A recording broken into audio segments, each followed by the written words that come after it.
It sounds fascinating. But I've always been intimidated. And that's where every philosophy course starts. Every ancient philosophy course will start with the Apology. Welcome to Classical Etc. You're in the studio with Memoria Press. Hello and welcome to another episode of Classical Etc. I'm Jessica Aboud and I am here with Paul Schaefer, Tanya Charlton, and our guest today, Mr. Alex Long. Alex, thank you for joining us. Thank you for having me. Yeah, Alex teaches Latin here at our Highlands Latin High School campus. And Alex, I hear that you are quite busy from assignments from Tanya, working on some classical languages, some curriculum modifications and new things that you're starting. Can you tell us about one of the projects you're working on? I have been working with a number of different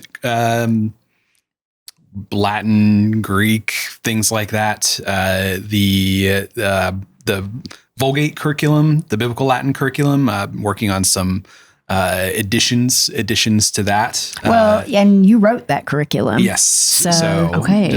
You're editing your own work now. Yes, fleshing that out a little bit more, creating some more resources for it. And he's doing the worksheets that we've used in our classrooms for years for the translation courses. We're getting ready to publish, and so Alex has put all of that together so that homeschoolers and other students can have those worksheets that have like say they're doing De Bello Gallico. It'll have the Latin with plenty of room to make notes, and then a page to translate. Okay. So we've never provided that tool before, but it's an important tool. So yeah, Alex came along and put it together. Wow. Well, Alex, in my book, that makes you an expert. So it's good to have you with us. I think you're going to add a lot to our discussion. So I'm glad that you're here. Thank you for making the time. Well, we usually start out with what we're reading. Alex, I'll let you go last if you need to think about it. Tanya, how about you? It's boring because it's the same thing I've been saying for weeks. I'm reading With God in Russia, but I'm almost there. I've got him out of the prison camp now, but he can't leave Russia. He's restricted, but I think it's just been a fascinating read. Are you almost at the end? Yes, I'm almost at the end. And then, but it's been a long 15 years in Siberia and 5 years before that, just wandering around as a prisoner. But I'm also still reading Galahad and the Grail, it's the Malcolm Guite book that we've all been reading galley proofs of. Yeah. And oh man, it's so good. And you really need that break. From prison camp. A prisoner of war, yeah. Yes. But so mine's really boring, but I do want to say I've got this card I'd like to read. Oh, please. Dear Tanya, I wish Martin were here for this.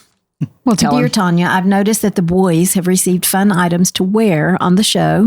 And when I saw these, I thought you might enjoy receiving a little token of literacy, wearable whimsy yourself. Thank you for all you do to support true education. With gratitude, Fleur.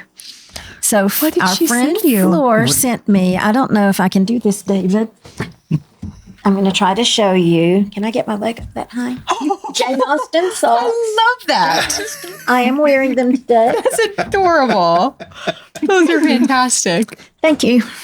Love that. So if anybody else wants to send me any swag items of clothing, I'm happy to wear them on the show.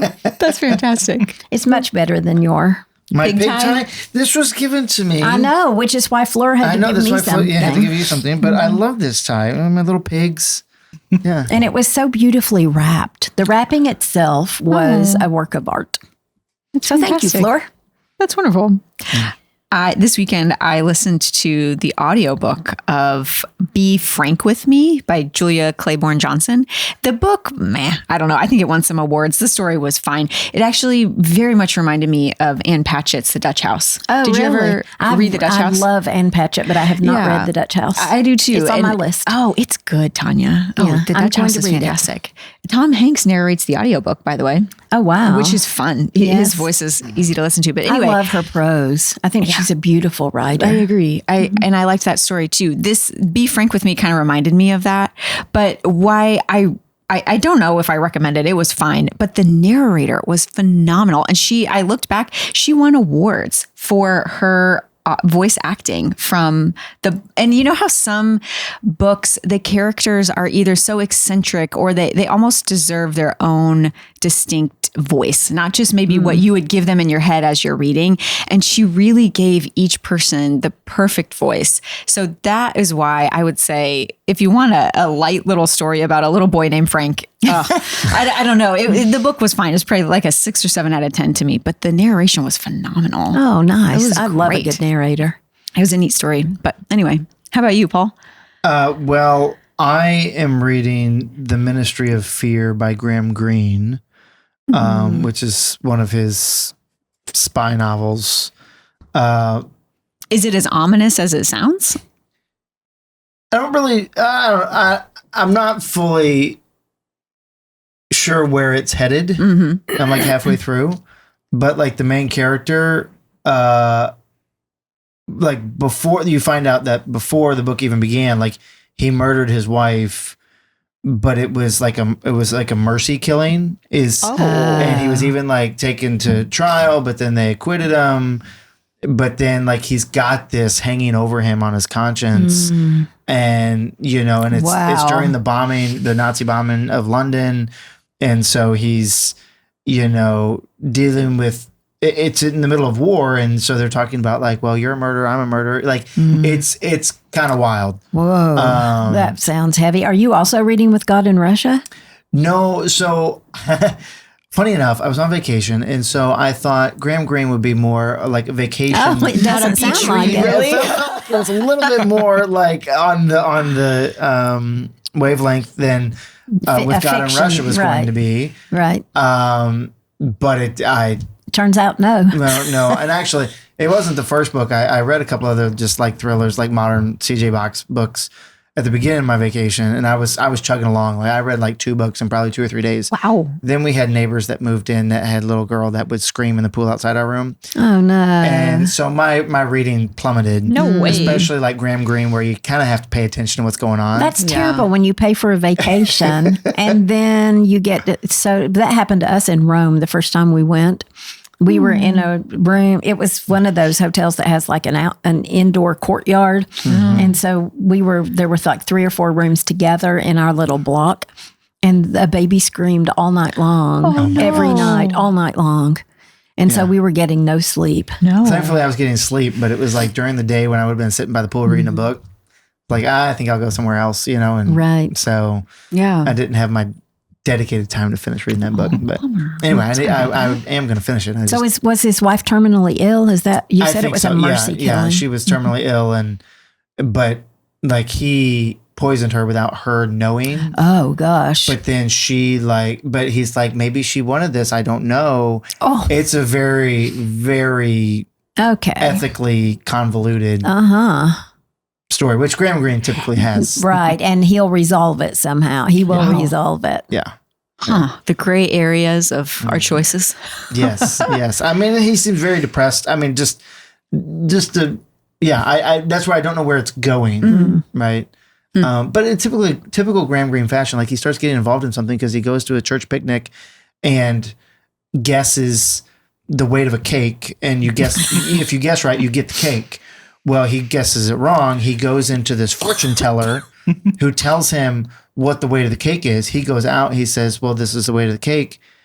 And then they give him the cake.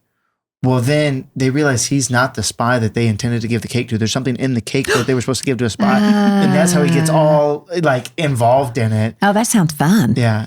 Without the mercy killing. You've got the ethical I need to talk to problems. Dave now and make sure he does know. What does he need to know, Tanya? That, if he did that, I would want to know ahead of time and for him not to make the decision by himself that I've lived long enough. Put that in your advance directive. I think that's a generally assumed practice, and in happy marriages, maybe.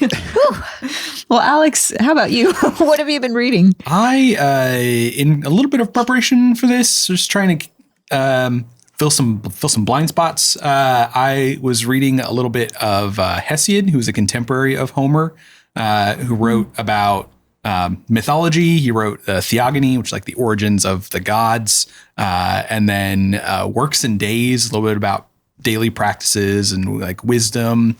And I'm not sure I completely recommend it. Ancient literature can be interesting. The Greeks were very different from us. And there's definitely some good things in there, some gems, and it's very interesting to see how they thought. Some of the earliest Greek writers thought about their mythology and even daily life and things like that. Is it racy? It can be. It can be. So not for children. Nope. No. There's a reason. Yeah, Homer is definitely the place to go from that era, not to spoil things for our discussion. Well, we when the school first started, and Cheryl had Herodotus in the curriculum, and I think we were doing it in I think my son was in the 8th grade, and there were parts of it they just skipped. Yep. Yeah. Of course, those are the parts that the kids go right home to read. You know, it's like, well, we're not going to do this chapter because of the content. And as soon as you say that, what are they doing? They're home reading it and giggling about it and talking to their friends about it. I don't know how you avoid it except just to print your own version without those things in it. Or you say, we don't have time for that, we're moving on. Instead of saying, we're not going to do this because don't even address it. Yes, that happened to us with Canterbury Tales as well. We're not going to read the Miller's Tale because it's got things in it that, aren't appropriate. What did they all do? They went home and read the Miller's Tale. Of course. Kids. What are you going to do? Human nature. Well, we've got a listener question to tackle today. And this one comes from Jacqueline. I'm going to read you Jacqueline's question. She says, I'd be interested to know if Memoria Press plans to add any titles to their literature guides. I would specifically love to see a guide for Misty of Chincoteague. I'm always wanting to add guides to our literature series so that people have more options. It's difficult because it takes a long time to write a guide, and we don't have the staff to be able to dedicate to that. But in the summer, I do have summer teachers who come in and work. Yeah. And so I have put Misty of Chincoteague on the list because I also would like to see a guide for that. I don't know that we'll get it done, but it is on the wish list for the summer that we could actually do a guide. And I've talked to a teacher who was very excited about doing a guide for that book. So hopefully this will come through. And then after that, I don't know, send me a list of things that you want, that you would like to see that we don't have guides for. Because I really do want to have several options for all different age groups. We've got more upper school options than we do lower school as far as alternatives, because sometimes you just don't want to reread a book that you've visited, or you just don't like it. You just don't, it's not something you want to teach. So you'd like to have an alternative. And we have a few. 21 Balloons is an option. But if you've learned anything, Tanya, with The Great Gatsby, if you spend enough time with a book, you might learn to like it. Well, I really learned that with The Hobbit because I begged Cheryl to let me teach something other than The Hobbit because I didn't like it at all. And she would not give in. And so I had to teach it. And once I started rereading it, I realized how beautifully it's written, how beautiful the prose is, and what, shame on me for trying to take that away from my students. Thank goodness she stood firm. Builds because character. I literally took a handful of books into her office and said, I'll teach any of these rather than The Hobbit. And I went out with The Hobbit in one hand and my handful of books in the other. That's fun. Sounds just like you and like her. Yes. That is I mean, she just watched. She was very nice, but she wasn't having it. That's funny. But so it's nice for us to offer options, but also it's also nice to say, I'm going to do the hard thing and do a book that I don't like. That's right. Sometimes people go from school to school, though, and they've already studied Charlotte's Web, maybe, and so they need something different. And some of them some are more classic than others. Sure. Yeah. There are some you would not want to miss. Sure. Yeah. Well, Jacqueline, thank you for writing.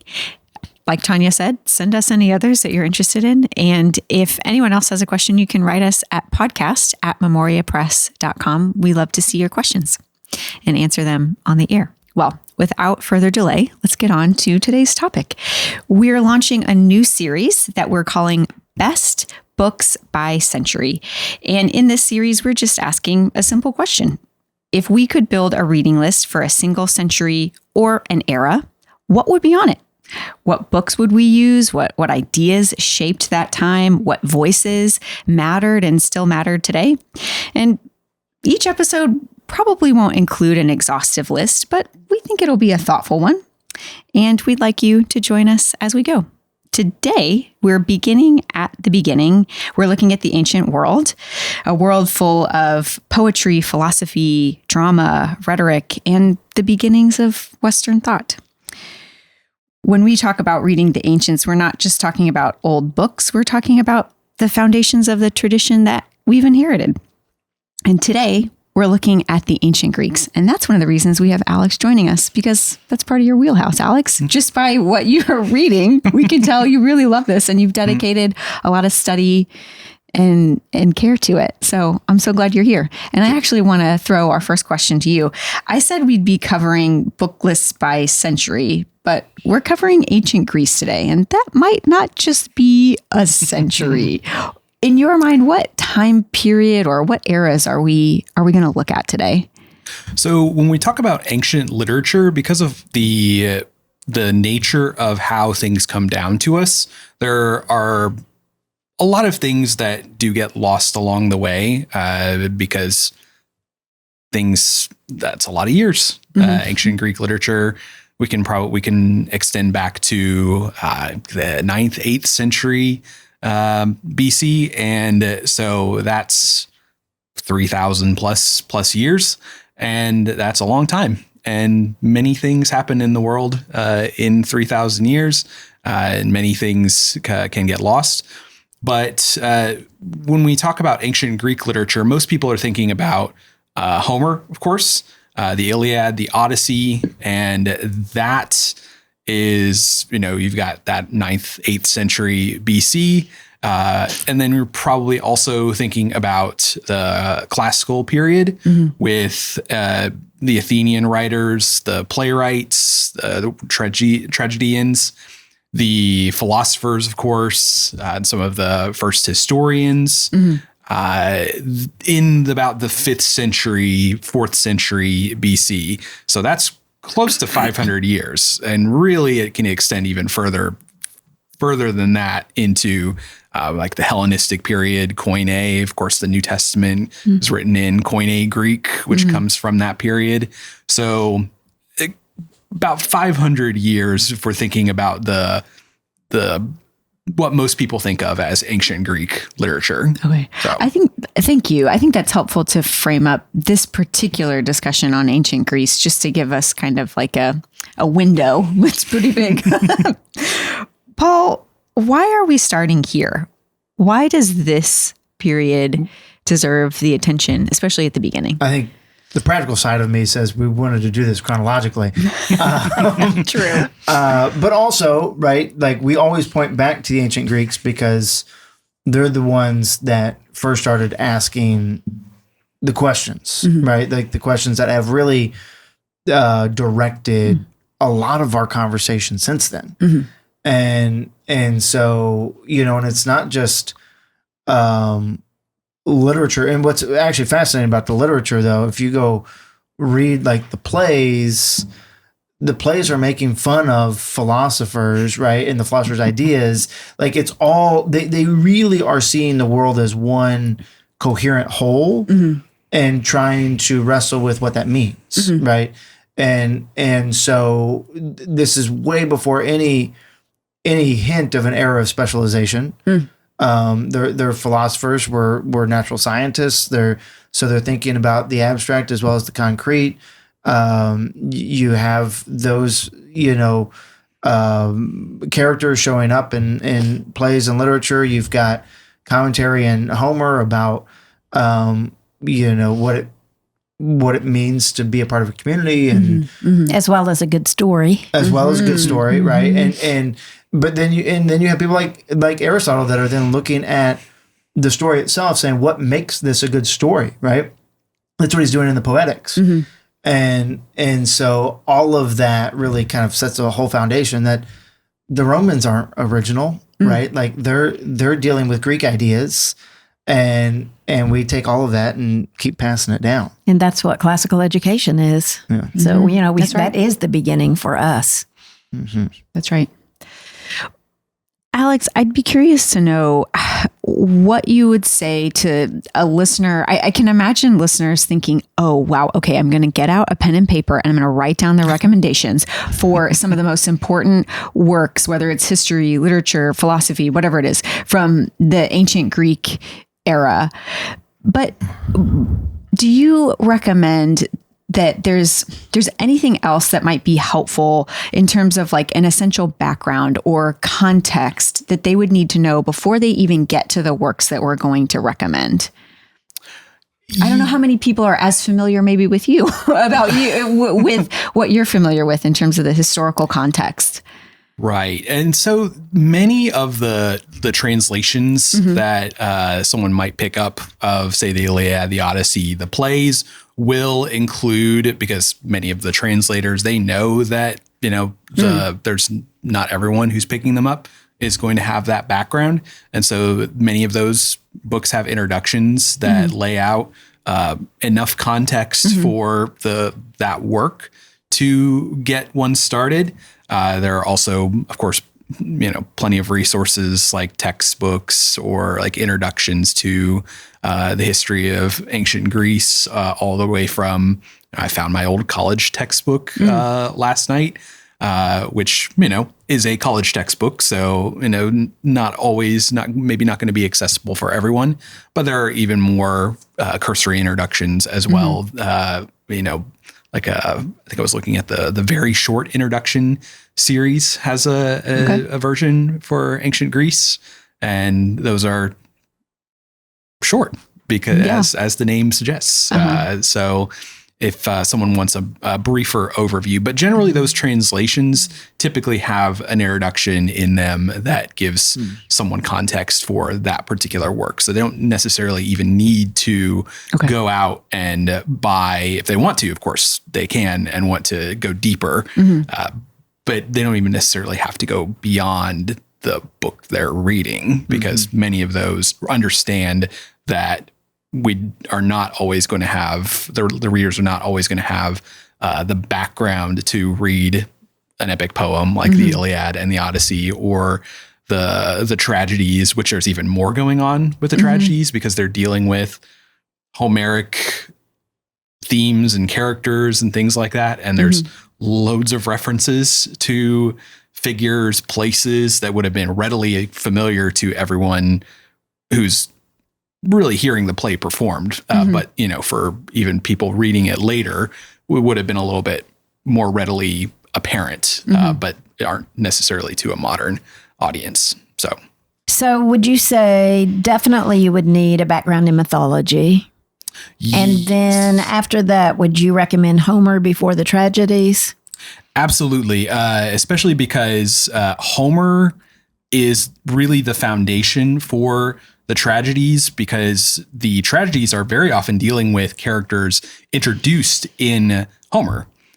For example, we have Aeschylus, the Odyssey, which is in our curriculum, is one of the first things we read in the Greek tragedies. And that book is about, the first one is titled Agamemnon. And where do we first encounter Agamemnon? In the Iliad. Right. So, and that story isn't necessarily fleshed out in Homer, but it is in the tragedies. But if you want to have a background for that character, and even I think Clytemnestra is even mentioned in the Odyssey, I believe, when I think someone just throws out, it's like, oh, hey, Agamemnon went back home and his wife killed him. That's pretty much it. They don't get into the story, and then but the tragedies are just expanding so explicit. on it. Yes, I call it the HCU, the Homer Cinematic Universe. So that's funny. But as far as background goes, one thought I had was if you're really intimidated about getting into any of this, actually Dorothy Mill's Book of the Ancient Greeks is because we use that kind of middle school, early high school. It's very readable. It'll give you a historical background, but it also does talk about culture too in there. And so it's kind of like Famous Men of Greece and the Trojan War. Yeah, put together. Yeah. So if you have no background and you're like, I want to do this, but I don't know where to start, I'd probably start there. That'll give you a decent background, and then you can go. And then for mythology, if, for older students and adults, would the Greek way be comparable to doing Delaire's? By Edith Hamilton? Well, I haven't read the Greek way, but she's got a book on mythology and the Greek way. I think we're talking about the book on mythology. The book on mythology. Yeah. So the Greek way is history, maybe? Greek history? I think it's history and culture. Yeah. I have the mythology book. That would be a good place for... And it's beautiful. Yeah, there would be a good place to start for mythology for older students or adults. Okay. Well, thank you. I think that's helpful in case anybody would like an on-ramp before they get going. And the other on-ramp would be the Trojan War, which would give you the story of the Iliad and the Odyssey before you actually read the difficult prose or verse, whichever translation you choose to use. Okay. So let's get to it. What are some works that you would say? I think we've probably already danced around it, but what would you say this is on our lists? Maybe top 5, top 10. Well, you're definitely doing the Iliad. You're doing the Odyssey. Which tragedies would you? Where would you start with the tragedies? Yeah. Would you start with the Oresteia? Well, that's actually something that we do it a little bit differently here sometimes. I know the current teacher of the Greek tragedies course at Highlands starts with Sophocles and the Oedipus cycle, which Aeschylus is great. Sophocles tends to be maybe a little bit more interesting to, we teach it to 9th graders. And so getting them interested in Greek drama can be a struggle. I think our curriculum, we typically start with Aeschylus and the Oresteia because it's first. I mean, it's chronological. Aeschylus is the first in the major playwrights, and then Sophocles, and then Euripides. But they are also all around the same era. They're in that same century. There were many years where they were overlapping and they were competing because it was a competition. This is during the golden age of Athens, right? Yeah. And sometimes we get questions where, people don't have time to do all the Greek tragedies, so they want to know which one not to miss. If they had to choose between the 3 that we offer, what would they want not to miss? Well, I know at our at Highlands, we combine the Greek tragedies with a Christian history course, early Christian history course. So they're not necessarily even reading all of them. They make sure to read Aeschylus and the Oresteia, which is essential, of course, and then Sophocles and the Oedipus cycle. And then it's a little bit different with Euripides. I love Euripides. He doesn't really have a trilogy per se. The Oedipus cycle is not really a trilogy, but it's similar themes and similar characters. So you pick a Euripides play. Most people choose Medea, which is, the most popular of the Euripides plays. And it gives you a good taste of what Euripides has to offer in addition to, say, Sophocles and Aeschylus. So Aeschylus and Sophocles are the kind of the essentials, and then you can pick and choose a little bit with Euripides. I know I think in the edition we use, there are 4 plays, and Euripides plays are typically a lot shorter than Sophocles or Aeschylus. So, okay. So we've got the Iliad, the Odyssey. If you recommended tragedies, what else? Well, we've left out the philosophers. Yeah, that's what's written down on my list. And that's over the here. confusing thing for me. So you can straighten me out. So I've got Socrates and then Plato and then Aristotle. Okay, so do I have to read all three of those, or can I just skip Socrates? You can skip Socrates because Socrates never wrote a thing. Right, but okay, so it would be Plato. I can't skip Plato or Aristotle. Correct, but here's the thing. Depending on what your goal is, right? Now Plato's very readable. You can because they're dialogues, and I would start with the Apology, which is his defense when he's on trial for impiety and corrupting the youth. This is his defense for why he does what he does, right? It's very readable. Wait, Plato was on trial? Sorry, this is Plato's work about Socrates. About Socrates. Right, so when Socrates is on trial. I'm sorry. And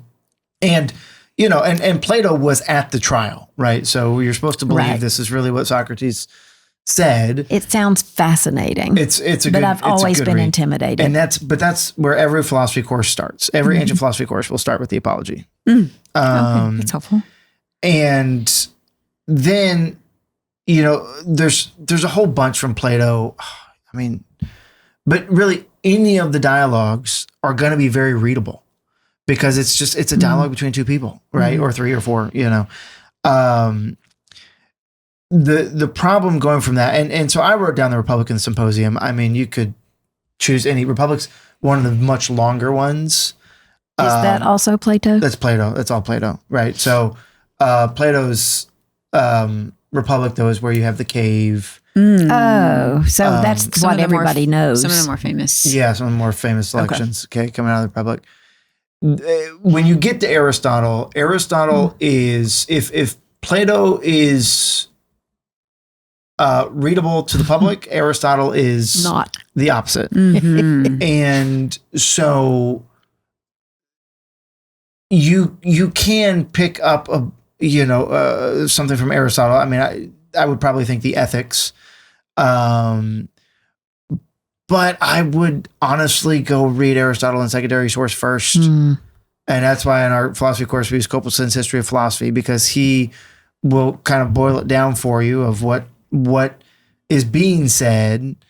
And then when you go try to read Aristotle, you go, okay, I know I'm not understanding I've done 2/3 of this, but at least I've got an idea of what's going on. Goodness. And so I really, I don't recommend reading Aristotle for your average person, straight through. Selections are good. What about a compilation of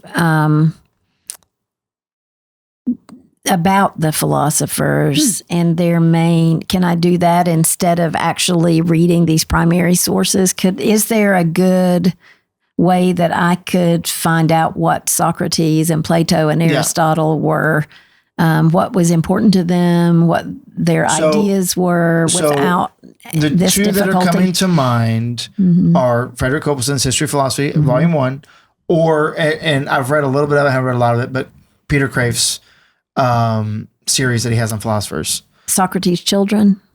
Is that the name of it? I think so.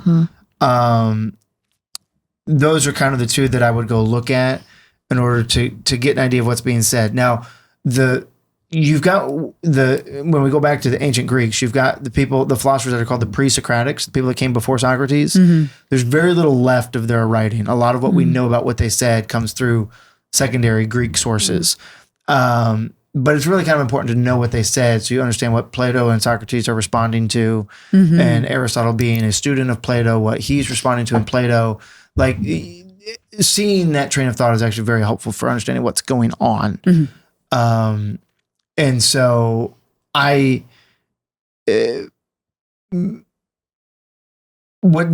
we go through from there, though, is after Aristotle, things kind of just take a nosedive, philosophically speaking, until you get the Neoplatonists, which is right after the time of Christ, 1st, 2nd century. And you have Plotinus, who is writing in the 3rd century AD, but a lot of his ideas, he's taking Plato, putting some Aristotle with it, which that's a whole conversation in and of itself. And then like Augustine and a lot of the early church fathers pick up a lot of stuff from him. And so I've never even heard of him. Yeah. I don't know how to spell his name, so I can't write it down. Plotinus. Talk about inaccessible. Plotinus is... Whew. So I-S? Plotinus? I-N-U-S. It's the last I. Yeah. I-N-U-S. So I wouldn't... for somebody who has a strong philosophical bent, you need to know these names. You need to go read these people. People that don't, I think a secondary source is a good idea to understand what's being said. You understand what's being engaged with in the literature and in the history. That's the thing, is you really you need the background because, as you said at the beginning, it was all one thing then. It was one culture. Well, it's a smaller community. Right. And so it encompassed literature, philosophy, poetry, all the things were connected better, where we're just so all over the place. Well, and what's really interesting about the Apology is Plato puts in Socrates' mouth that he's like, look, I was with you as a soldier next to you guys in this battle over here, right? You really get a sense that this is a tight community, right? It's not a lot of people. Most of the people. And that's why they decided to kill Socrates. Sorry, spoiler. Because he's going around making everybody mad. And finally, the community's just like, all right, we're done with this, right? And so, once you see that, you understand why the literature and everything is interconnected. Person we haven't talked about actually is Thucydides. I'm surprised he hasn't come up yet. I've got this Thucydides on my list because my kids read the Peloponnesian Wars, so I knew it was important. But I didn't know any more than that. Well, before we get to history, I think you mentioned the drop off after Aristotle. I think some people hearing might think, well, what about the Stoics or the Epicureans? And so I do consider them philosophically less ambitious than Aristotle and Plato. I can tell by the eye roll.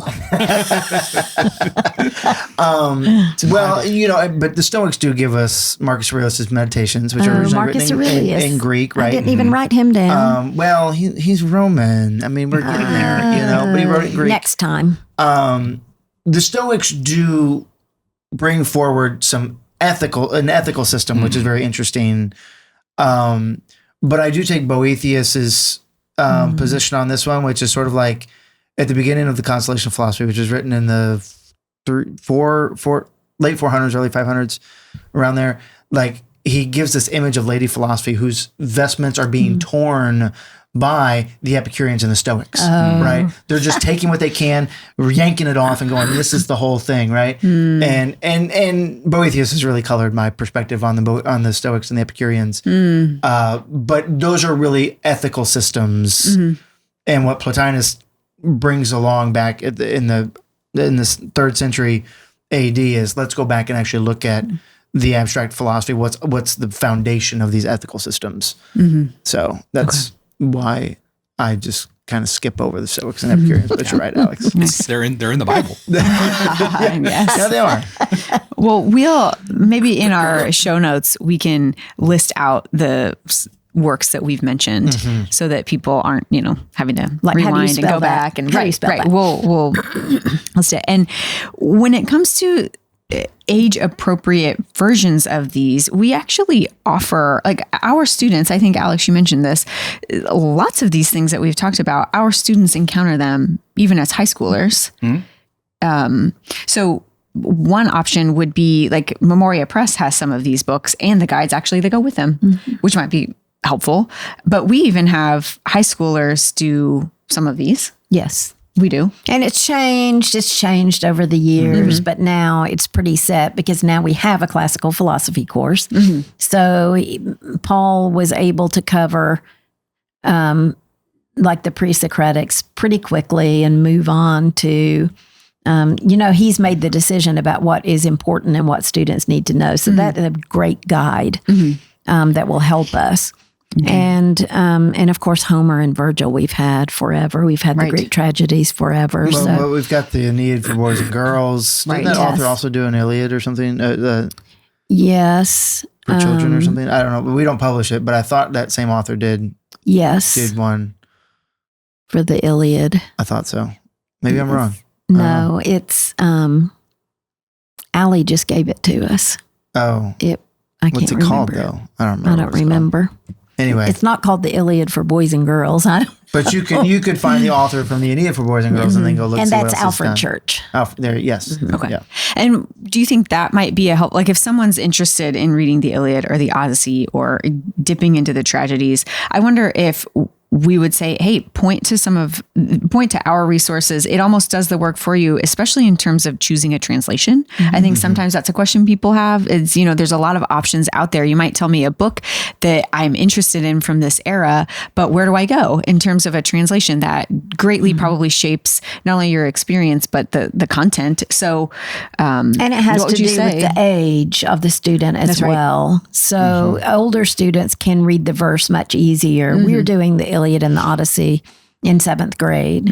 And we tried verse, but we found that we were more successful with a prose version. And the reason she chose the Samuel Butler is because the racy parts aren't as racy in the Butler translation. It was the most gentle that she could find. And there really is nothing in there, I don't think, that would be of concern that for a 7th grader. And so that was why she landed on that particular prose, is because it's not that it was her favorite, but it was the most appropriate for a 7th grade student. I see. Okay. I would also, if you're going to go read some of these things, Alex mentioned the introductions, but for some of the things, particularly in philosophy, but I think you could find these for other things too. There are commentaries, right? If I go read Aristotle, I've got Aquinas' commentary next to me because he's trying to help explain to me what's going on.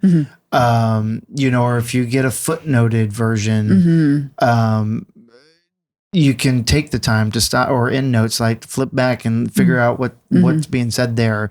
It takes a little bit more work, but once you do it once, you'll get it and you'll be faster at the next one. And I think the main point is that there is a way into ancient Greek literature for everybody. There are all different kinds of ways you can do it with an Alfred Church book first or with a prose version versus, it just depends on where you are, but everybody can do it, whether you're doing it with your child, which is the way I did it, or if you are an adult who has a better education than I had, maybe you could want to start. Of course, I started with, I think, Lattimore. And then I read Fagles, and I've read... These are translations of Iliad. Right. Yeah. And so I have read harder ones, but at the same time, my child was reading an easier one, which then made it easier for me to know what was going on. So it's not... This shouldn't be intimidating because there are plenty of resources out there. I would start, I think, with Socrates' Children rather than trying to read Plato. But you're assuring me I could read Plato. The Apology you could definitely do. Okay, well, maybe I'll start there. Once you get one under your belt, you just... keep going. Keep cruising. I mean, that's for me, the literature I've read, but the philosophy I've never been a fan of, but I feel the loss. I will say... I mean, just going back to the Greek tragedies. I mean, I don't know why I love them. Like they're good stories. They are. I love that all the action takes place off stage. I actually read Sophocles, read Oedipus the King in high school in a literature course. Not really classically educated, but it was part of I think an AP literature course in high school, and I remember just loving it. And then when I picked it up again to teach it, I found that even though I knew the story, the writing in Sophocles was such that I felt as tense, and it felt all the tension in almost the same way as if I had never read it. He's that good the at drama, building tension, leading up to the reveal, to the point where every time I read it, I feel much the same way. And that's just a tribute to his ability. Sure. Yeah. Yeah. Okay. Well, this has been really helpful for me. I'm looking forward to, I've been taking a ton of notes, reading everything or writing everything down. I think at least for me, where I would start is maybe with like one of the like the Iliad or the Odyssey that we sell, and maybe even using a student guide, because I think it would be helpful. Sure. But we also, and Paul, your classical philosophy has been on my list too. That I think would probably be a helpful pairing, or just something to do along with it. List. Really? Yeah. But Weekdays has been I on my think list for a long time. That's some tough stuff. It is, and I think particularly, I mean, students that are young, right, whose minds are still they're still very adaptable, right? Like there's something about, I mean, Aristotle did say you shouldn't do philosophy till you're over 30 years old. However, There you go. I think there's something about like the adaptability of young people who can look at that and go, okay, I'm used to being at school and pushing my mind into different corners that as adults we just don't do as much, right? And our brains are more tired maybe than a 14-year-old. And it's a very different kind of way of thinking, right? And once you have that habit down, like if you get that habit as a young person, it's much easier. Then when you're an adult, you can go back to it and okay, I can lift these weights again. But coming at it the first time, I do see the intimidation of that. Yeah. But young people, our young people they've read Augustine and, they've read Homer and Virgil. They've read the Greek tragedies. They've read so much hard stuff. Yes. They're not intimidated by difficult things. Sure. And so they're more open-minded, I think, as well. Whereas I'm looking at it and going, ugh, this looks like just too much hard work for me. Well, I remember Mitchell Hawley once got on a thing that he wanted to read this book called Truth and Method by Gadamer, which was probably 3 or 4 inches thick. And he wanted Martin and I to read it with him. And this is a book I would not have picked up by myself. It's all pure philosophy, but it's recent. And I mean, the three of us would sit down and go, what in the world did he say? Really? The three of you? Yes, we were. I mean, we struggled through it. I mean, and we would meet every once in a while. It's like, okay, we're going to read this quarter of the book. We're going to get back and talk about it. And we would struggle with it. And so like, what I'm saying is like, and here I am saying Aristotle is hard. You have to go word by word, line by line, right? Alex translated the first page of the metaphysics for us for the appendix of our guide to have something that was not in copyright. And I mean, we were going line by line. What is he actually saying? What does that word actually mean? Are we meaning that word in the English? And that's the kind of experience it takes to go read it. So some sort of secondary source that's who's intending to help you understand what's being said. As helpful. A guide along the way. Did you finish that book? We did. Wow. We did. Good for you. I think that was more of Mitchell's persistence than anything that got us through it. But everybody has that one friend. Yes. Oh, well, thank you for adding all your suggestions. I've got my list and my marching orders. Do we leave anything out before we close? I think we brought up the historians. I would like to speak just briefly. These are Herodotus, Thucydides, Xenophon to a slightly lesser extent. But Herodotus and Thucydides, I mean, these are considered kind of the fathers of what we call history. What we call history. Okay. And of course, it's a little bit different. They had different approaches to it. I know Mr. Warren, Dustin Warren, in his history books, typically starts with some of a discussion about history and ancient history and how we think about history. I think he uses a quote from Herodotus, actually, if I remember correctly. And Thucydides is what we would probably think more of him as closer to what we think of as history, while Herodotus can be a little more fanciful at times. He tells the fun stories in his mind, which is why young people like him. Very, very much so. Would you say Herodotus is speaking more or trying to tell the Greek people what they want to think of themselves, and Thucydides is a little bit more like, let's analyze what happened so we know how to act? Right. Yes, because the Peloponnesian Wars, which Thucydides is writing about, is more about. I mean, you're dealing with a large rupture in the golden age of Greece, and the cracks that had kind of always been there in the Greek alliances between the city-states were exploded. And so Thucydides is writing in the aftermath of that and trying to think about like what happened and what does this say about where we are. Whereas Herodotus is trying to give a little bit of background, is like into the histories of other peoples, especially the Persians, because he started writing about the Persian War. And so he is writing about like, who are these people? Who are the Persians? Like, what are some things that we know about them that we can to kind of explicate more who they are? Who was this enemy that we defeated? So, got it. Okay. Yeah. So historians are in there too. That's right. Can't leave them out. Lots to read. Lots to read. Okay. Well, thank you for joining us, Paul and Tanya, and especially Alex. Thank you for giving us some time today and for your wisdom and your experience. Thank you. And thank you for joining us. We'll be back next time. Thanks for joining us today on Classical Etc. by Memoria Press. If you like what you heard, please like, subscribe, or share this episode or comment. We love to hear your questions and your comments. If you want to learn more about Memoria Press, please go to memoriapress.com. This has been Classical Etc. We're so glad you joined us, and we'll see you next time.